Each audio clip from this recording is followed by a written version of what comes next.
Students, তোমরা যারা class 11 অর্থাৎ একাদশ শ্রেণীর প্রথম সেমিস্টারের ছাত্রছাত্রী আছো এবং তোমাদের ইতিহাস সাবজেক্টটা আছে, আজকের ক্লাসটা তোমাদের জন্য খুবই গুরুত্বপূর্ণ। আজকের ক্লাসে আলোচনা করব প্রথম অধ্যায়ের গুরুত্বপূর্ণ 25টি এমসিকিউ প্রশ্ন উত্তর নিয়ে। এর আগে আমি প্রথম অধ্যায়ের 20টি এমসিকিউ নিয়ে আলোচনা করেছিলাম। আজকে আমি তোমাদের ইতিহাসের 25টি এমসিকিউ নিয়ে আলোচনা করব। দেখো, এর আগের ক্লাসে যেখান থেকে প্রশ্নগুলো শেষ করেছিলাম সেখান থেকে আমি বাকি প্রশ্নগুলো আজকে আমি তোমাদের শুরু করব। দেখো, তোমাদের প্রথম অধ্যায়ের নাম হচ্ছে ইতিহাস পাঠ।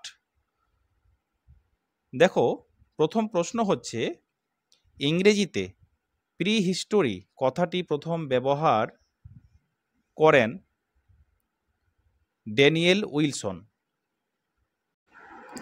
পরে প্রশ্ন, প্রাগৈতিহাসিক যুগের হাতিয়ারের প্রধান উপাদান হলো জীবাশ্ম। পরে প্রশ্ন, মানুষ প্রথমে ব্যবহার করত পাথরের হাতিয়ার, অর্থাৎ প্রাচীন যুগে মানুষ প্রথম ব্যবহার করত পাথরের হাতিয়ার। পরে প্রশ্ন, father of Indian pre history নামে পরিচিত রবার্ট ব্রুস ফুট।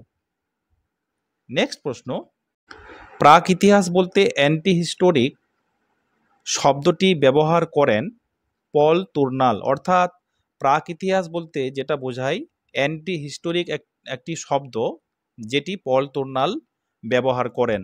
পৃথিবীতে হোমোসেপিয়েন্স বা প্রথম আধুনিক মানবের উদ্ভব ঘটে কোন যুগে? প্রাগৈতিহাসিক যুগে। নেক্সট প্রশ্ন, প্রাগৈতিহাসিক পর্বের কয়েকটি হাতিয়ার হলো পাথরের তৈরি ছুরি, কুঠার ও বর্ষা। এর পরে প্রশ্ন, প্যালিওথিক শব্দটি প্রথম ব্যবহার কে করেন? জন লুবক। এটা জন হবে, টাইপে মিস্টেক হয়েছে, জন লুবক। নেক্সট প্রশ্ন, গ্রিক শব্দ প্যালিও কথার অর্থ হলো প্রাচীন বা পুরনো। তারপরে দেখো, প্যালিওথিক শব্দটির দ্বারা বোঝানো হয় আদি বা প্রাচীন প্রস্তর যুগকে। কি বললাম? আদি বা প্রাচীন প্রস্তর যুগকে বোঝানো হয়। তারপরে প্রশ্ন, মধ্যপ্রস্তর যুগের অন্যতম বৈশিষ্ট্য ছিল কৃষি পদ্ধতির আবিষ্কার। তোমরা যারা ক্লাস 11 অর্থাৎ একাদশ শ্রেণীর তোমরা যারা অনলাইন ক্লাস করতে চাইছো ইতিহাস সাবজেক্টটা, তোমরা 700017482002 এই নম্বরে তোমরা যোগাযোগ করতে পারো। এখানে সপ্তাহে 2 দিন করে ক্লাস হয়ে থাকে এবং ইতিহাস, রাষ্ট্রবিজ্ঞান এবং এডুকেশন সাবজেক্টটি সপ্তাহে 2 দিন করে পড়ানো হয়ে থাকে। অনলাইন ক্লাসে তোমরা চাইলে অ্যাডমিশন নিতে পারো এবং এখানে তোমাদের জন্য রয়েছে উন্নত মানের নোটস অর্থাৎ স্টাডি ম্যাটেরিয়াল দেওয়া হয় এবং তোমাদের ক্লাস শেষে এগুলোর ব্যবস্থা রয়েছে এবং তোমাদেরকে এখানে যথেষ্ট কনসেপ্ট ধরে বোঝানো হয় এবং একটি অধ্যায় কমপ্লিট হয়ে গেলে একটি মক টেস্টেরও ব্যবস্থা রয়েছে। তারপর চলো পরে প্রশ্ন, মধ্যপ্রস্তর যুগের অন্যতম বৈশিষ্ট্য ছিল কৃষি পদ্ধতির আবিষ্কার। পরে প্রশ্ন, মাইক্রোলিথ কথাটির দ্বারা বোঝানো হয় পাথরের তৈরি ছোট ছোট অথচ কার্যকরী অস্ত্র। পরে প্রশ্ন, প্রাচীন ভারতের সর্বপ্রথম কোন শস্যের চাষ হয়? যব। নেক্সট, নব্যপ্রস্তর যুগে ফসল কাটার জন্য তৈরি হয় কাস্তে। মানুষ প্রথম লাঙলের ব্যবহার শুরু করে নব্যপ্রস্তর যুগে। ভারতে ঐতিহাসিক যুগের সূচনা কোন সময় থেকে? খ্রিস্টপূর্ব 6ষ্ঠ শতক থেকে। পরে প্রশ্ন দেখো কি বলা হচ্ছে, মানুষ প্রথম পশুপালন করতে শেখে কোন যুগে? প্রস্তর যুগে।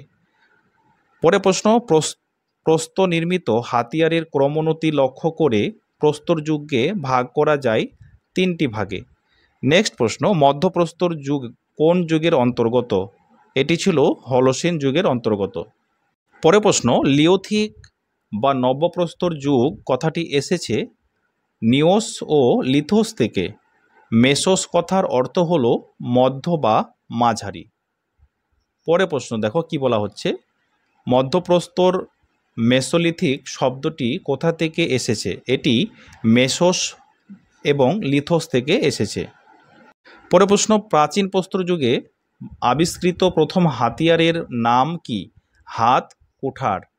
মধ্যপ্রস্তর যুগে মানুষের প্রধান জীবিকা ছিল পশু শিকার, মাছ ধরা ও গাছের ফলমূল সংগ্রহ করা। এই ছিল তোমাদের আজকের গুরুত্বপূর্ণ 25টি MCQ। এর পরের ক্লাসে আমি তোমাদের 42 নম্বর থেকে পড়া শুরু করব, এবং তোমরা আজকের ক্লাসটা ভালো করে তোমরা গুরুত্ব সহকারে ভালো করে দেখো এবং এই প্রশ্নগুলো ভালো করে তৈরি করো। এর পরের ক্লাসে তোমাদের বাকি প্রশ্নগুলো নিয়ে আসা হবে। আজকের ভিডিওটা তোমাদের কেমন লাগলো তোমরা অবশ্যই আমাকে কমেন্ট বক্সে জানাবে, এবং তোমাদের যাদের ইতিহাস সাবজেক্টটা রয়েছে বা তোমাদের বন্ধু বান্ধবদের যাদের ইতিহাস সাবজেক্টটা রয়েছে তোমরা অবশ্যই এই ভিডিওটা তাদেরকে শেয়ার করো। Thanks for watching. দেখা হবে এর পরের ভিডিওতে।